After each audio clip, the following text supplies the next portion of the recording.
서울 한복판에서 저렴한 임대료로 집주인의 횡포 없이 오랜 기간 거주할 수 있다면 어떨까요? 특히 마음이 잘 맞는 이웃과의 교류까지 이어진다면 금상첨화가 아닐까 생각이 됩니다. 최근 서울시에서 추진하고 있는 사회주택이라는 새로운 주거 모델, 뜨거운 관심을 받고 있다고 하는데요. 자세한 얘기 나눠보겠습니다. 남철관 서울시 사회주택종합지원센터장 나오셨습니다. 안녕하세요. 네, 안녕하세요. 예. 그리고 최경호 한국사회주택협회 사무국장도 모셨습니다. 어서 오세요. 네, 반갑습니다. 예.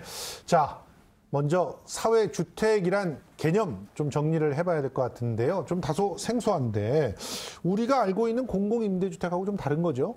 네, 공공임대주택은 이제 공기업이 주로 공급하는 것이고, 예. 그리고 이제 개인이나 영리회사가 공급하면은 민간 임대주택이라고 그렇죠. 할 텐데요. 예.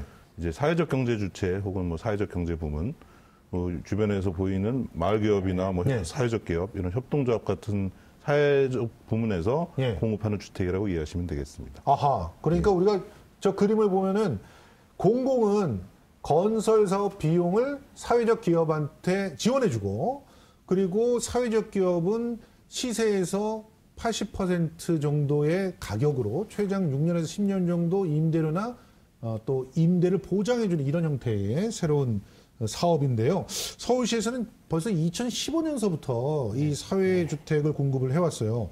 왜 이렇게 사회주택 같은 모델을 공급하게 된 겁니까?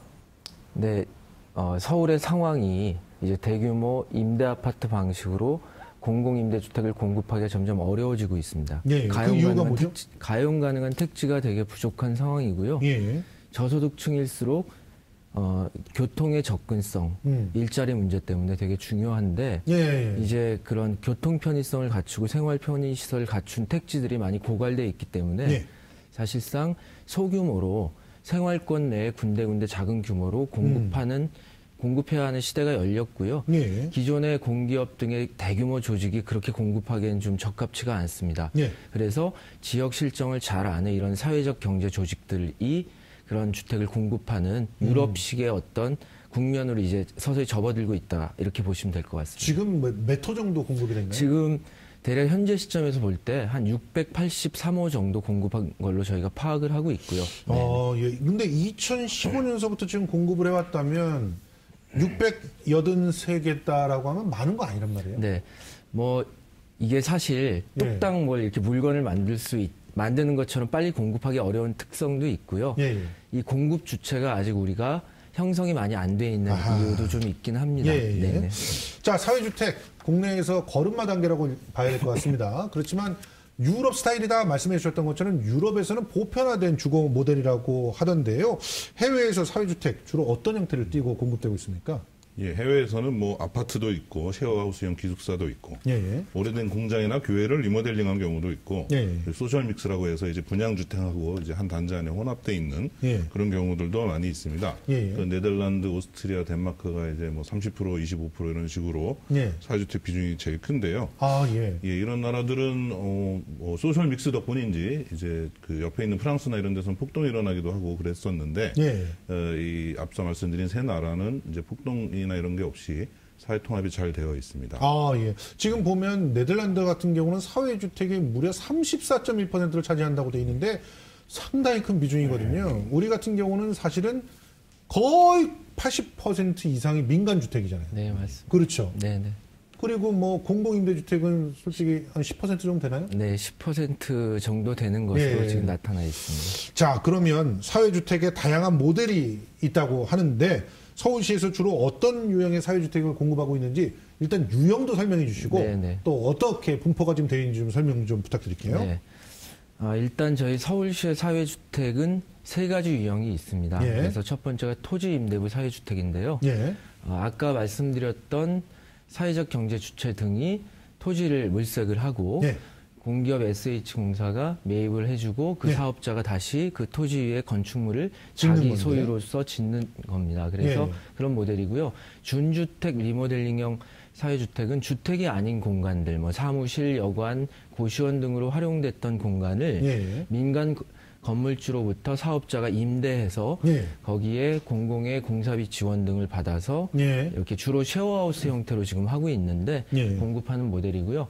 빈집 리모델링 사회주택은 조금 더 작은 규모입니다. 예. 주택 중에 좀 일정 기간 비어 있었던 예. 공가라고 보통 표현을 하는데 공가를 집주인으로부터 빌려서 사업자가 거기에 수리해서 쉐어하우스 등으로 공급하는 그런 모델이라고 볼 수 있고요. 예. 공통점이 있습니다. 그건 뭐냐면 임대료를 일반 시세, 주변 시세의 80% 이하로 공급한다 첫 번째고요. 예. 두 번째는 재계약 시에 임대료를 5% 이내만 인상시키겠다. 예. 이 취지는 좀 부담 가능한 주택이 되어야 한다. 예. 그다음에 예측 가능한, 그러니까 갑자기 뭐 전세 시세가 주변에 많이 올랐다고 해서 30% 올리는 경우들이 많이 있는데요. 예. 사회주택은 그렇게 하면 안 되겠다라고 하는 정책적인 목표를 바탕에 깔고 있다 이렇게 보시면 될 것 같습니다. 예.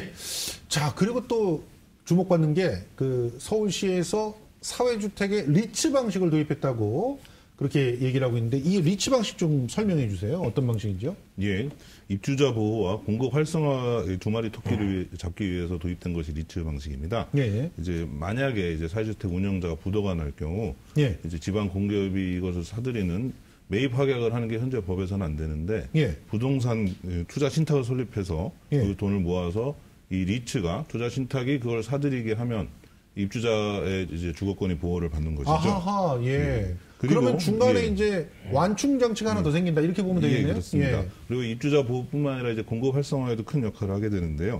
이 매입 확약이 있으면 이제 주택도시기금에서 대출 보증을 해줄 수 있습니다. 예. 그럼 그걸 가지고 일반 시중은행에 가서 이제 자금을 조달하는 것이죠. 아하. 그래서 그 전에는 이제 서울시가 책정한 예산 외에는 더 이상 땅을 사거나 집을 지을 수 없었는데 예. 이것을 통해서 이제 얼마든지 뭐 자금을 공급받을 수 있게 된 것입니다.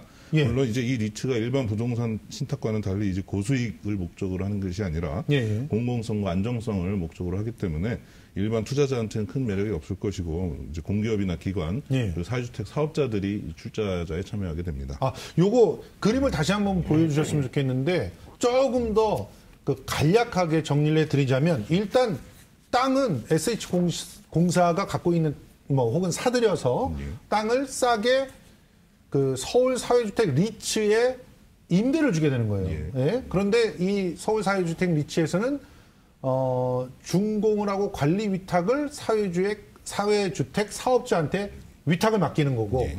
사회주택 사업자는 운영 출자자로 참여를 해가지고 설계와 운영 계획서를 제시하게 되면서 그러면서 시공발주는 이제 주택 사업자한테 주는 그런 형태인데 요 사이에서 이 담보를 이제 이 땅을 갖다 제공할 수 있게 돼서 예. 결과적으로 자금을 활용할 수 있는 그런 가능성도 커지고 예. 혹시라도 사회주택 사업자가 공사를 하다가 엎어지거나 이렇게 됐을 때 여전히 토지 임대의 주체는 리츠가 되기 때문에 예. 그 여기 분양받고 싶어갖고 했던 분들이 혹시라도 불이익을 당하는 일이 없어지게 된다. 예. 이게 핵심이군요. 예, 그렇습니다. 예. 자, 그러면 빈집이나 장기간 반치돼서 활용도가 낮은 그 시설을 사회주택으로 탈바꿈할 때도 이런 리츠 방식 이런 거 도입될 수 있는 거예요? 이건 일단 토지 임대부 주택에만 가능한 거 아닌가요? 현재는 이제 그렇게 정책이 되어 있고요. 예. 앞으로 뭐 정책 개발에 따라서 그런 공간도 접근할 여지가 없다고 볼 수는 없는데. 아, 그래요? 예, 기본적으로는 지금은 SH가 매입을 전제로 하고 있기 때문에 아마도 예. 빈집이나 활용도가 낮은 건물 사들인 다음에 이렇게 진행을 해야 될 것 같습니다. 예. 네. 그러니까 예, 말씀하시죠. 문의 주시는 분들 중에서 이제 자기가 조그만 땅을 가지고 있는데 예. 크게 사업을 벌일 생각은 없고 예. 다만 이제 집을 좀 올린 다음에 시세보다 저렴한 가격에 이제 좀 하고 싶다. 임대도 하면서 자기도 예. 계속 살고 싶다. 예. 이런 분들이 이제 말하자면 리츠에 만약에 참여를 할 수 있는 이 통로가 열린다면 예. 훨씬 더 이제 사업도 탄력을 받을 것 같습니다. 그러니까요. 실제로 이렇게 토지 임대부라고 하는 것은 그래도 어느 정도의 그 땅이 존재해야 되는 것이고 네. 그것을 SH가 또 사들일 예산이 있어야 되는 것이고 하는 부분들이 있어서 막 크게 확산되기가 어렵지만 이렇게 저 집이 있어요. 그런데 이거 이렇게 사들여서 해주세요. 아니면 이 집을 담보로 해가지고 좀 돈 좀 이렇게 할 수 있으면 해볼게요. 이런 식으로는 훨씬 더 적극적으로 할 수 있지 않을까 생각이 되는데 지금 현재 리모델링형이라든가 빈집형 이런 형태가 꽤 있는 것 같아요. 그 네. 빈집 리모델링형이 223개의 네. 그 사례가 있다면서요. 네. 이게 서울의 인구가 감소하기 시작했습니다. 맞아요. 예. 그러면서 주택도 서서히 빈집들이 많이 생기고 있고요. 예. 상가 건물도 장기적인 경기 침체에 의해서 예. 공실이 많이 생기고 있습니다. 그리고 그렇습니다. 과거에 고시원 같은 걸로 활용됐던 그런 공간들도 사실 일정 기간 지나서 낡으면 예. 입주자를 찾지 못해서 많이 비어 있는 경우들도 있습니다. 그렇죠. 예. 그래서 그런 공간들을 공공의 지원을 통해서 이런 사회적 기업 등이 깨끗하게 수리하고, 되게 중요한 건 거기에 최소한의 사람으로서 존중받아야 되는 어떤 공간 면적이 있습니다. 그렇죠. 그런 기준을 적용하고 안전, 대피 같은 것도 철저하게 준비해서 안전하면서 쾌적한 공간을 공급하자는 그런 사업이어서 예. 앞으로 사실 우리 도시 구조의 변화를 감안을 하면 점점 더 확대되어야 할 그런 임대주택 모형이 아닌가 싶습니다. 특히나 도시 재생 사업이라는 걸 생각을 하면 네네. 바로 이런 사업들이 잘 돼야. 맞습니다. 재생이라고 하는 의미에 맞잖아요. 그냥 확 밀어버리고 재건축하는 게 아니라고 한다면. 자, 근데 그 서울시 사회주택 중에서 지금 성공한 모델들이 좀 있나요? 네. 네, 뭐 사실 그 일부 공실률 때문에 조금 고생하셨던 경우 빼놓고는 다 성공 사례라고 할 수 있겠습니다. 그래요? 어떻게 네네. 소개를 좀 해주시죠. 뭐 어디만 소개하기 되게 어려운데요. 예. 그래서 대표적인 데를 좀 소개를 하면 최초의 토지 임대부 사회주택이 있습니다. 그 성산에 녹색 친구들이라는 사회적 기업이 공급한 주택, 예. 그 인근에 또 창천동에 예. 공급한 토지 임대부 사회주택이 있는데요. 일단 디자인 측면에서도 주위의 어떤 집, 민간 분양 주택에 비해서 떨어지지 않고 훨씬 더 우월하고 예. 품질도 굉장히 우수한 것으로 예. 평가를 받았고요. 예. 당연히 공실 없이 잘 운영되고 있습니다. 만족도도 상당히 높고요. 그다음에 썬랩이라고 하는 청년 기업이 있는데요. 예. 거기서 신림동 주변에 이런 형태의 낡은 고시원이나 이런 걸 빌려서 깨끗하게 리모델링해서 공급한 주택들이 몇 동이 있습니다. 거기. 예. 그래서 그곳 같은 경우에는 주택 따로따로 운영하는 게 아니라 입주자들 커뮤니티도 이게 몇 개 같이 어우러져서 하고 지역을 위한 예. 프로그램도 하고 하면서 굉장히 성공적인 모델. 그 지역이 청년들이 많이 거주하는 곳입니다. 1인 가구가. 예. 그래서 수요자 맞춤형으로 잘 하고 있고요. 예. 그다음에 두꺼비 하우징이라는 사회적 기업이 있는데 여기는 빈집에 특화되어 있습니다. 예. 그동안 활동을 보면. 그래서 주택 중에 오래 비어있는 집들을 그렇게 고쳐서 주로 청년들이 같이 쉐어하우스 형태로 입주 거주할 수 있도록 해서 굉장히 좋은 어떤 평가들을 많이 받았습니다. 그럼 그 올해 서울시에서 뭐 새로운 실험이 또 시작된다고 하는데 그 단지형 사회주택이 연희동에 건설될 예정이라고 네네. 하더라고요. 네네. 그런데 기존까지가 보면 대개의 경우 이게 뭐 10가구, 뭐 8가구 뭐 이렇게 적다 보니까 솔직히 어떻게 보면 단지가 좀 커야 생길 수 있는 다른 부대적인 혜택들이 있잖아요. 네네. 그러니까 이제 그런 부분에 대한 그 좀 여러 가지 문제 제기들이 있었는데 이제 새로운 이 단지형 사회주택 좀 기대를 해봐도 되는 걸까요? 네, 그렇습니다. 그동안은 사회주택 사업의 역사가 일천하다 보니까 사회적 기업이나 주택협동조합이 워낙 영세했고요. 자본력도 부족했고요. 그다음에 뭐 리츠나 혹은 금융 지원 같은 것도 예. 사회주택을 위해서 뭐 이렇게 많이 적극적으로 시도되지 못했던 부분도 있고요. 택지 확보도 굉장히 어려웠습니다. 그렇죠. 예. 반면에 이제 경험들이 몇 년 축적이 되면서 정책적인 지원, 뭐 기금이라든가 리츠 등을 통해서 점점 더 사회주택이 최근 대형화되는 추세다. 예. 이렇게 보시면 될 것 같습니다. 네. 그래서 지금 뭐 사회적 기업들도 서로 컨소시엄도 막 만들어서 맞습니다. 도전하고 있고 막 이런다고 하던데, 네, 좀 뭔가 그 사회주택이라고 하는 영역 내에서 새로운 희망들을 갖다 좀 찾을 수 있을 것 같다는 생각도 드는데, 근데 문제는요, 이제부터는 좀 쓴소리를 좀 해야 될 것 같은데, 사실 이런 그 저렴한 어떤 주택단지가 들어온다. 이렇게 되면 기존에 임대사업들을 다 하고 계시잖아요.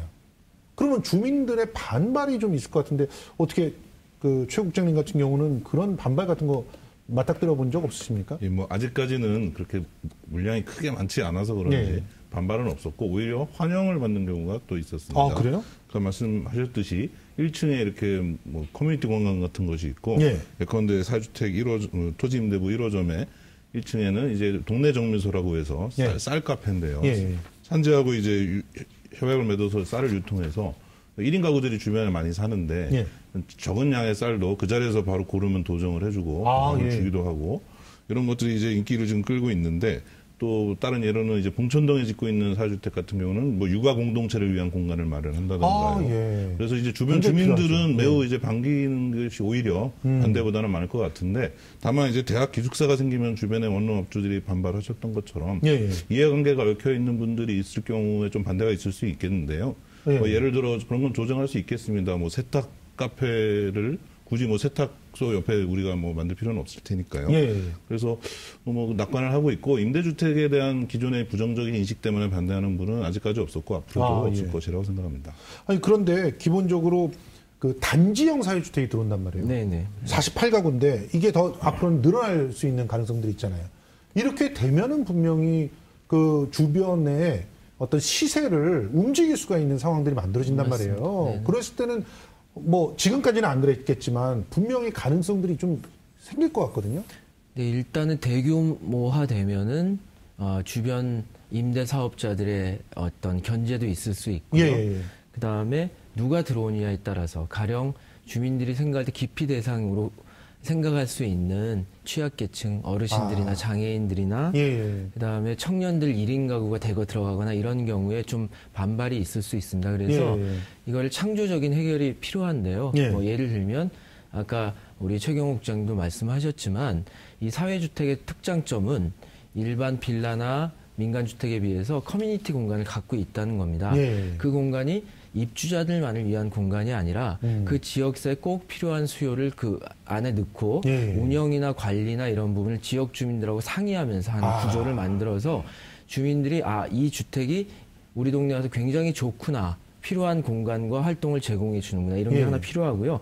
그다음에 주차장이 좀 많이 비는 편입니다. 사회주택이 청년이나 1인 가구가 많이 들어오니까 그럼 공유 주차장 사업을 해서 지역 주민들하고 같이 좀 쉐어할 수 있는 뭔가를 만든다든지 그다음에 지역 주민들도 일부 포션 여기 입주할 수 있도록, 물론 대상 규정에 맞아야 되겠지만 그래서 우리 지역사회를 위한 주택이다라고 하는 이미지를 가지고 실제 그렇게 운영된다면 저희가 볼 때는 앞으로 이런 문제는 좀 이렇게 완화되거나 혹은 극복될 수 있지 않을까, 이런 생각이 듭니다. 직접 사회주택을 건립하고 또 뭐 공급을 하시기도 하셨잖아요. 그러면 실질적인 어떤 문제들은 어떤 게 있었습니까? 뭐, 일단 한마디로 말하자면 시간이 없다는 건데요. 그래요? 너무 이제 서울시의 주거 문제는 심각한데 저희가 빨리 많이 짓지 못하고 있어서 뭐 좀 안타깝다는 의미도 있지만 그 돈을 빌렸는데 이제 갚아야 될 시간이 빨리 돌아오는 거죠. 그래요? 그래서 이제 사회투자기금을 통해서 그동안 5년짜리를 받아서 건물을 지었는데 저희가 일반 분양 사업이 아니기 때문에 완공 시점에서 이제 큰 돈을 받아서 공사비를 해결할 수 있는 구조가 아닙니다. 저렴한 임대료를 이제 쭉 나눠서 받아서 그걸로 갚아야 되는데, 이런 애로사항이 있어서 이제 그 5년짜리가 8년짜리로 이제 늘어나기도 했고, 이번에 그 도입된 리츠를 통한 그 대출 보증은 15년짜리가 이제 도입이 됐습니다. 근데 이제 장기적으로 보면은 이제 예를 들어 30년 동안 천천히 나눠서 낼 수 있게 해준다면 공급자들도 숨통이 더 트이고 그 입주자들에게도 더 저렴한 임대료를 제공할 수 있을 것 같습니다. 우리 국장님 말씀을 들어보니까 기본적으로 이 사업자들을 좀 더 활성화시킬 수 있는 법적 혹은 금융 지원과 관련돼 있는 제도적인 어떤 그런 문제들이 좀 해결이 돼야 된다, 이런 말씀이신 것 같아요. 저는 사실은 이 사회주택을 지금 짓고 있는 한 또 업체를 우연히 알게 됐는데, 여기 같은 경우도 고민하고 있는 게 법적인 문제들 때문에 많이 고민을 하고 있더라고요. 우리 센터장님 어떻게 생각하십니까? 일단 현재 우리나라의 법률상 사회주택이라는 개념 자체가 규정이 안 되어 있습니다. 그러니까요.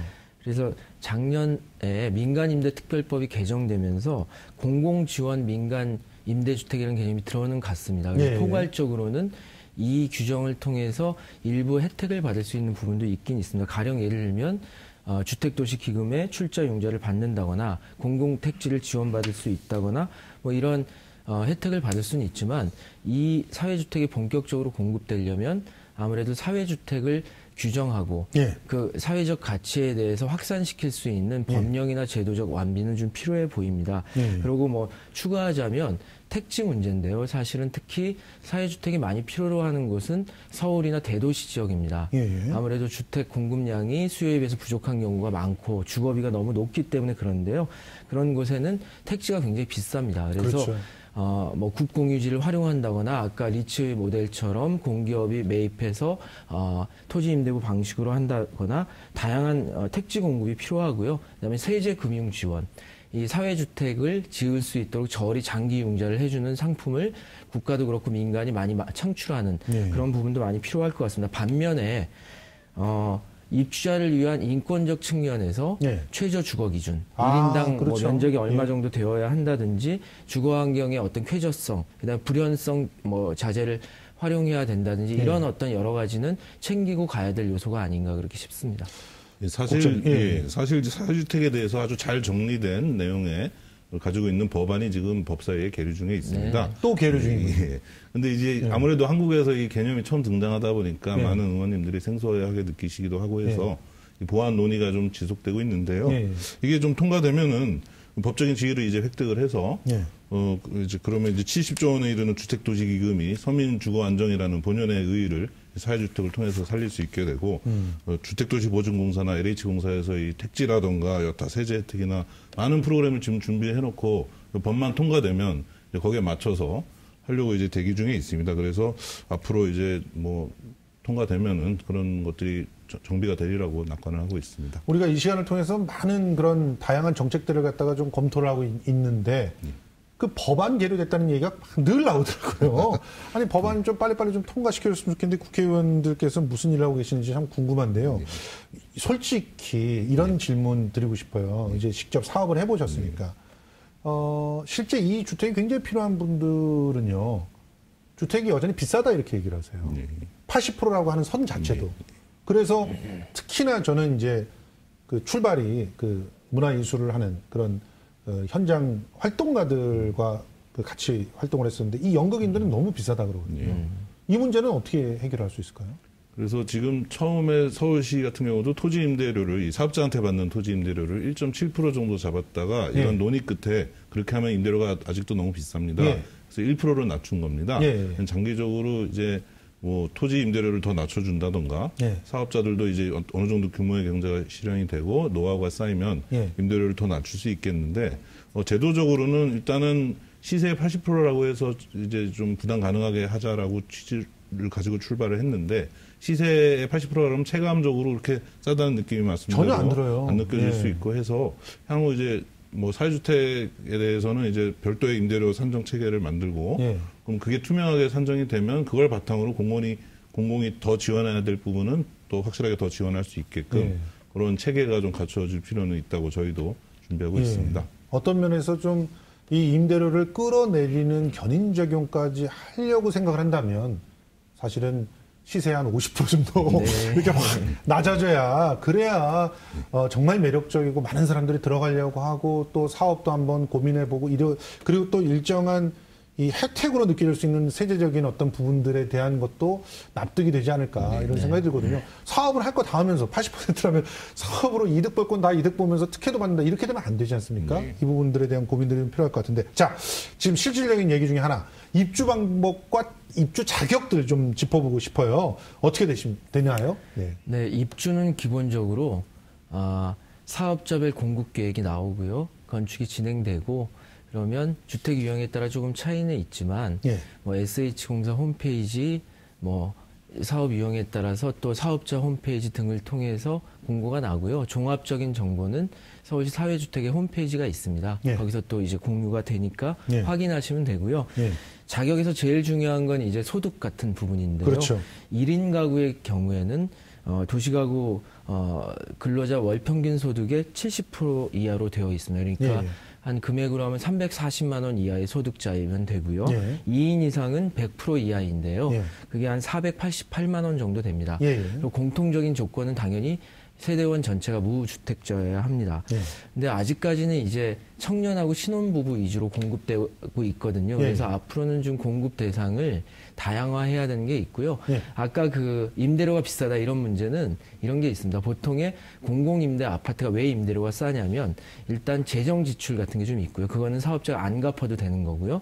그다음에 기금 같은 경우에도 굉장히 장기로 쓸 수 있습니다. 한 20년 정도. 근데 현재까지는 사회주택의 사회투자기금 등은 길어봐야 한 7년 정도, 7, 8년 정도 수준이었기 때문에 이 기금을 빌려주는 기간이 길어지고 또 취약계층이 들어가는 사회주택 같은 게 재정 지원도 일부 이루어지는 등의 변화가 있다라고 하면 택지 공급도 좀 강화되면 아마 말씀하신 대로 한 시세 50%, 40%의 사회주택에 등장할 날도 멀지 않지 않았냐 이런 생각을 합니다. 기대해 보겠습니다. 자, 사회주택 입주할 때 좀 따져봐야 될 것 사무국장님께서 좀 정리해 주시죠. 예. 뭐 사실 사회주택 사업자들은 착한 건물주니까 걱정을 하지 말라 이렇게 하면은 또 너무 무책임한 그렇죠. 들릴 수 있겠고요. 뭐 크게 두 가지로 나눠서 얘기할 수 있겠습니다. 하드웨어적인 측면하고 소프트웨어적인 측면인데요. 하드웨어적인 측면은 뭐 다른 보통 집을 보실 때도 마찬가지겠지만 특히 이제 리모델링한 경우는 이제 방수가 잘 되고 있는지 등이 이제 좀 눈여겨볼 필요가 있겠고요. 사회주택은 아무래도 이게 분양을 해서 소위 말해서 이제 분양대금 받고 튀는 그런 사업이 아니라 10년, 20년, 30년을 계속 운영을 해야 되기 때문에 공사하실 때도 그걸 신경 써서 짓는 경우가 많습니다. 그래서 큰 걱정 안 하셔도 되겠고요. 소프트웨어적인 측면은 이제 쉐어하우스라든가 이런 공유주택 같은 경우는 공용공간 사용 수칙이나 뭐 그런 게 있을 수 있습니다. 공동체 활동 뭐 규약이라든가. 그래서 공동체 활동을 강요하는 건 아니지만 본인의 사생활과 프라이버시와 이 어떤 개성과 이런 거를 존중을 받으면서 또 어떻게 공동체 활동을 잘 할 수 있는지 자신의 마음가짐이나 또 지금 기존에 살고 있는 사람들 하고 이제 이게 맞을지 이런 걸 좀 눈여겨보실 필요가 있겠습니다. 서울시 앞으로 계획 좀 정리해 주시죠. 네, 서울시는 뭐 사회주택의 공급을 늘리고 또 사회주택의 질적인 수준도 향상시키겠다는 기본적인 계획을 가지고 있습니다. 앞서 말씀드린 대로 주택도시보증공사의 보증이라든가 자금 공급 확대 같은 것들도 있고요. 그다음에 리츠를 활용해서 새로운 형태의 좀 규모가 있는 신축 사회주택을 공급하려고 하는 계획도 있고요. 특별히 이제 국토교통부에서 이제 새롭게 사회주택을 정책 영역에 포함시켜서 올해부터 뭔가 사회주택을 전국적으로 좀 공급하려는 계획의 일환으로 서울시에서도 뭐 더 공급이 확대될 여지가 있습니다. 또 하나는 민간 사회주택인데요. 아까 말씀드렸던 공급 호수라고 하는 거는 서울시의 지원 정책 안에 있는 공급 호수고요. 일반적인 쉐어하우스 등의 민간 차원에서 공급하고 있는 사회주택은 또 굉장히 많은 호수가 있습니다. 이제 이런 부분에 대한 지원이라든가 혹은 기준 마련을 통해서 정책 대상 안으로 포섭을 해드리면 굉장히 많은 사회주택이 앞으로 공급될 수 있지 않을까 이런 생각을 하고 있습니다. 사회주택이 새로운 주거 대안이 될 수 있게끔 도움 말씀 짧게 좀 부탁드립니다. 아까 그 성공 모델 하나를 꼭 소개시켜 드리고 싶은 게 있는데요. 그 사회주택에 살게 되면서 이제 주거비 부담이 줄어가지고 그 아르바이트를 하나 안 해도 되게 돼서 그 시간에 자격증 공부를 해서 목표로 했던 취업에 성공한 사례가 이제 해맑은 주택협동조합 입주자 중에 있었습니다. 이런 분들이 정말 많아지게 하는 게 이제 저희 목표인데요. 그러기 위해서 물론 이제 지금보다 많은 물량을 공급하고 또 주택을 계속 관리할 수 있는 공급자 역량도 커져야 되겠지만 이런 공급자들이 이제 지금 저희 협회 회원사가 한 57개에서 앞으로 뭐 200개, 300개가 되면 분명히 이제 사고가 날 확률도 좀 늘어나니까 공공의 이제 관리나 감독 기능도 좀 고도화돼야 될 것이고요. 일반 민간 임대 시장에 표준 임대료 제도나 계약갱신 청구 같은 게 도입되면 사회주택의 경쟁력은 더욱 올라갈 것입니다. 저희는 이미 이제 임대료를 통제하고 있고 계속 거주할 수 있게 해주고 있으니까요. 그래서 이제 뭐 기본적으로 낙관을 하고 있고 앞으로 이제 부동산에 대한 일반 인식도 많이 변화하고 있기 때문에 굳이 뭐 사실 선진국이나 우리나라가 이제 자가 소유율은 큰 차이가 없는데 세입자들이 얼마나 마음 편하게 살느냐가 차이입니다. 그래서 지금 요새는 솔직히 자의반 타의반으로 자가 소유에 대한 어떤 이 열망이 좀 꺾이고 있어서 사회주택의 역할이 그리고 책임이 더욱 막중해질 거라고 생각합니다. 고맙습니다. 정말 집은 사는 것. 사는 게 아니라 사는 것이 되는 그런 세상이 됐으면 좋겠습니다. 지금까지 남철관 서울시 사회주택 종합지원센터장 그리고 최경호 한국사회주택협회 사무국장과 함께 이야기 나눠봤습니다. 고맙습니다. 고맙습니다.